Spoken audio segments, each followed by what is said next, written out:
când avem gol în suflet, singurul care poate umplea golul ăsta este ca Iisus Hristos să fie Domn și Stăpân în inimile noastre.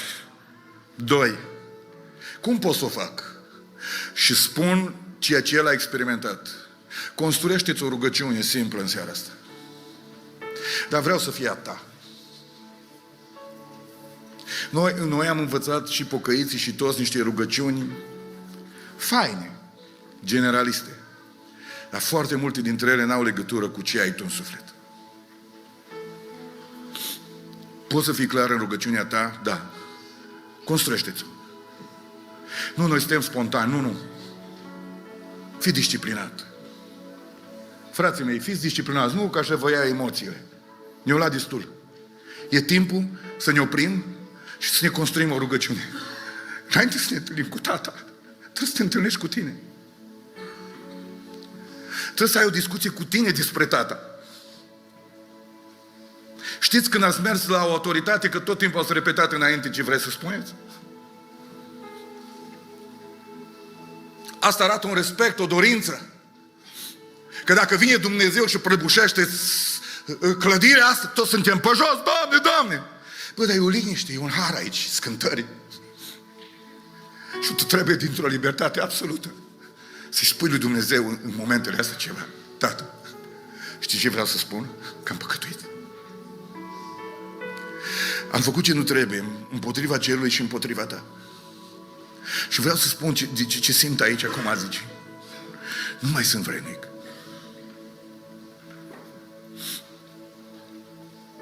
Nu am înțeles și am înțeles. Pe cei care vor câteodată să vină să se pocăiască și să pocăiesc într-un asemenea hal, ghilimele, încât vrea să ne dea lecții la toți. La toți! Asta nu-i pocăință, asta nu-i. Unii m-au luat și pe mine și m-au băgat un butoi și mi-au pus capacul. Ce predici este asta? Îmi pare rău să spun, aproape pe toți pe care știu s-au pierdut. Căci cred în adâncul inimii mele că nu au fost niciodată câștigați. Nu te poți pocăi în mândrie. Niciodată.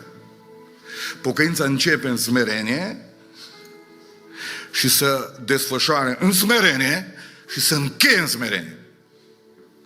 La marele tron, în fața mielului.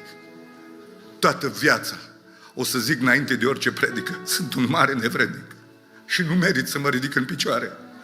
Dar tot ceea ce mă face să stau în picioare este harul felurit și binecuvântat pe care Iisus Hristos ne l-a dat tuturor. Glorificat să fie Domnul. Nu zice rugăciunea lui Bartimeu, ai milă de mine, ziua ta!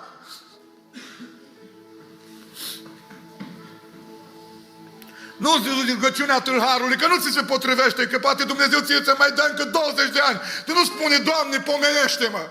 Tu spune, Doamne, am păcătuit împotriva cerului și împotriva ta nu mai sunt vrednic să mesc fiul tău, dar nici nu rămân aici, nici nu rămân pe loc. Fă-mă! Mă bazez pe tine, dăm prilejul, dăm ocazia, dăm onoarea să fiu un argat al tău, să fiu în interiorul proprietății, nu vin cu pretenții, nu vreau nimic. Dar te vreau pe tine, vreau să fiu din nou acasă.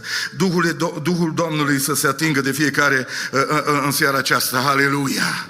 Te rog, în al treilea rând, spune, Doamne, nu știu încotro să o iau, arată-mi drumul, stai în tăcere, stai în fața lui Dumnezeu în seara asta, fă curățenie în viața ta, ridică-te din locul în care ești, pleacă din locul în care ești, leapă de mândria, frica, răutatea, invidia, prieteni, anturajul stricat.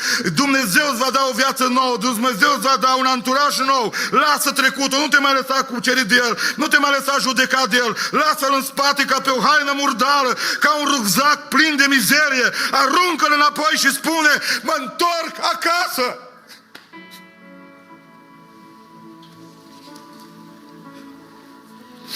Aruncă-le, lasă-le. Acționează chiar în seara asta, mi-am scris aici și schimbă locul. Nu poți să fii sfânt lucrând în continuare la un bar de noapte sau cine știe pe unde, părăsește zona și locul.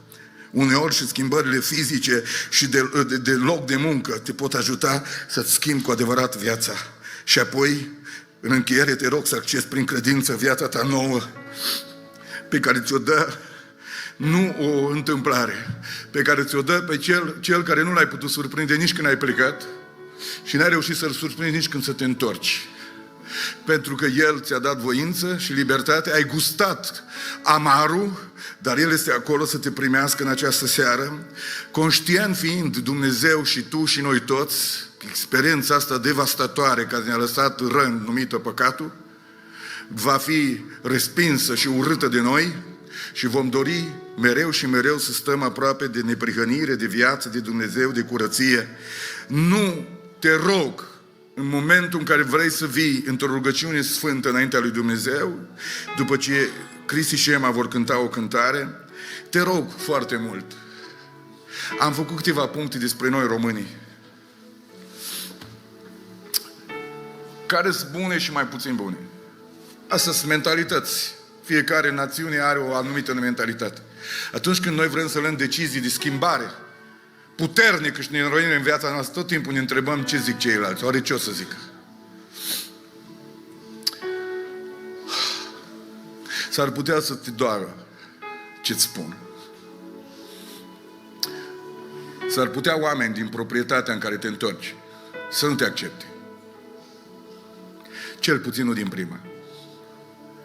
S-ar putea să simți niște repulsii, niște judecăți, niște etichete.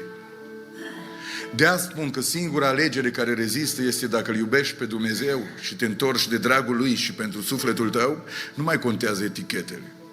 Că știi că atunci când te-ai îndrăgostit de fata aia, putea să spună toată strada și tot neamul tău. Nu! Dragostea te-a făcut să mergi până la capăt, suportând orice preț. Așa că crede-mă, neamuri, persoane, X, Y, pot să zică ce eu vreau. Cel care te îmbrățișează, cel care te sărută pe gât aici, cel care are soluții pentru tine și cel care produce o mare bucurie, nu doar în sufletul tău, în jurul tău, este Dumnezeul care a venit să se întâlnească cu noi în seara asta. Binecuvântat să fie numele Domnului.